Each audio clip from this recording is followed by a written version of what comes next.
Hi class 8 students. Today questions number 7. 7a.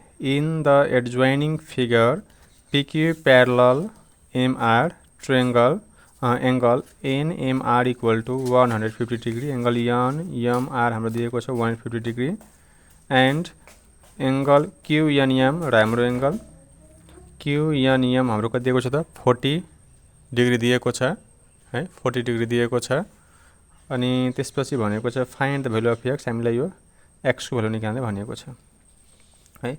अब यसमा म के गर्छु यो क्वेसनमा है, यस्ता क्वेसन अहिले हामीले के गर्छु भन्दाखेरि यहाँदेखि एउटामा प्यारलल लाइन तान्छु है, यो प्यारलल लाइन भयो, यो प्यारलल लाइन भयो। अब यो प्यारलल लाइन भएपछि यसलाई म यो एक्स छ भने यसलाई म वाई मानिदिन्छु, वाई, यसलाई म वाई माने है, यो प्यारलल लाइन हो है, यसलाई मैले वाई माने। अब यो वाई भइसकेपछि हेर्नु त ल, यो प्यारलल लाइन र यो प्यारलल लाइन भएपछि Y plus 150 degree quadrant angle हैन, के भयो त हाम्रो क्वाड्रेंट एंगल। अब म यहाँदेखि गर्छु अब ल 7a सोलुसन, 7a सोलुसन। अब म यहाँ लेख्छु, यसलाई म लेख्दाखेरि अब यसलाई यन एम, अब यसलाई म पहिला त्यसरी लेखौँ ल। यहाँ के दिएको छ, गिभन के दिएको छ त, angle N M R equal to 150 degree, अर्को हाम्रो के दिएको छ त angle Q N M equal to 40 degree है, यो हाम्रो दिएको छ। अब हामीले यसको निकाल्छु म अब ल, NMR angle N M R plus angle है, एनएमआर एंगल प्लस पछि हाम्रो अब के आउँछ त, यसलाई अब एस मानौँ ल, यसलाई एस मानौँ, यसलाई एस मानौँ। अब हामी यसको लेखौँ त अब M N S angle M N S equal to 180 degree being quadrant angle, COINTERIOR quadrant angle है। अब एंगल एनएमआर है, एंगल एनएमआर को दिएको छ त NMR 150 degree, 150 degree plus angle M NS equal to 180 degree और अब angle M NS equal to 180 minus 150 degree. So therefore हाम्रो एमएनएस, हाम्रो एमएनएस के छ त एम एन है, एम एनएस के छ त हाम्रो वाई, त हामीले यसलाई लेख्न सक्छौँ वाई इक्वल टू कति त 30 डिग्री है। अब हाम्रो एमएनएस नै के त हाम्रो त वाई हो है, एमएनएस। अब हाम्रो के हुन्छ त PQN है, again angle PQN equal to हाम्रो एंगल यो सँग के हुन्छ त, यो इक्वल हुन्छ है, यो दुटै इक्वल हुन्छ। किन भन्दाखेरि यो प्यारलल र यो प्यारलल लाइन भएपछि यो ट्रान्सभर्स लाइनले काट्यो भने यो ट्रान्सभर्स लाइनले काट्दाखेरि के हुन्छ त एक्स इक्वल टू यो दुइटै है, हामी त्यही लेख्न सक्छौँ। अब त्यस्तै अब QN है, QNM angle QNM plus angle हाम्रो यो QNM प्लस एंगल हाम्रो यो है MNS angle MNS being alternate angle, being ALTERNAT alternate angle, being alternate angle, being alternate angle।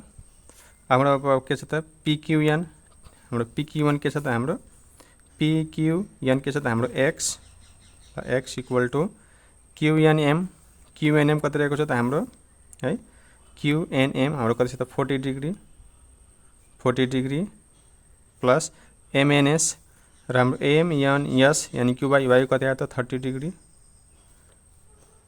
और so therefore x equal to 70 degree answer. Now questions number 7b. Questions number 7b. Now questions number 7b.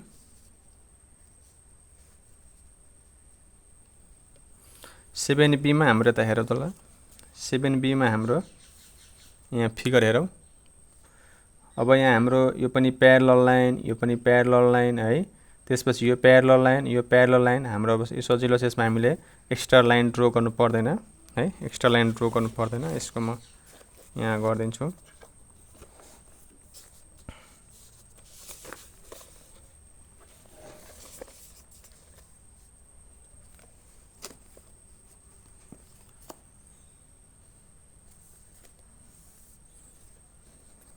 ल 7 को be, 7b solution, 7b solution. यहाँ हेरौँ त ल, पहिला हामीले यो x को लागि हेरौँ है, x को लागि हेरौँ त ल। यो प्यारलल लाइन है हाम्रो, यो यहाँ माथि म हेराउँछु, म हेर्नु त ल।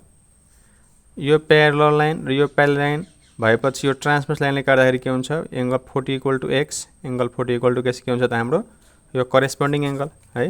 अब यसको लेखौँ त ल, हाम्रो x = है, x = हाम्रो के हुन्छ त 40 degree being corresponding angle, CORRESPONDING corresponding angle है। हाम्रो x को आइसक्यो। अब हाम्रो यो y को के हुन्छ त हेर्नु त ल, y भनेको दुईटै भित्रै छ, यो प्यारलल लाइन भएपछि हाम्रो के हुन्छ y + 40 कोइन्टेरियर एंगल है, y + 40 के हुन्छ त कोइन्टेरियर एंगल। अब यहाँ देखेर ल, y + 40 degree = 180 degree being cointerior angle, COINTERIOR cointerior angle.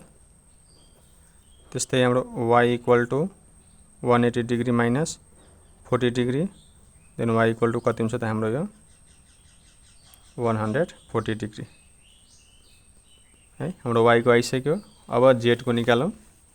अब यहाँ हेर्नु होला, अब यो प्यारलल है, यो प्यारलल लाइन र यो प्यारलल लाइन भएपछि यो ट्रान्सभर्सले काट्यो भने के हुन्छ त x = z, x = z के हुन्छ त corresponding angle.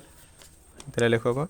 So therefore again angle x = z हैन के रे, z अथवा x एकछिन ल, z लेखौँ ल, z x = 40 degree being corresponding angle, CORRESPONDING corresponding angle है।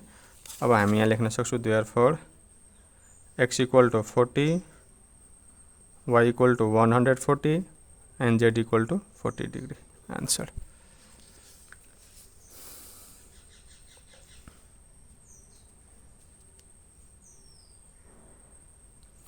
Okay class, questions number 7 has completed. In questions number 8 I will provide you next videos. So thanks for watching.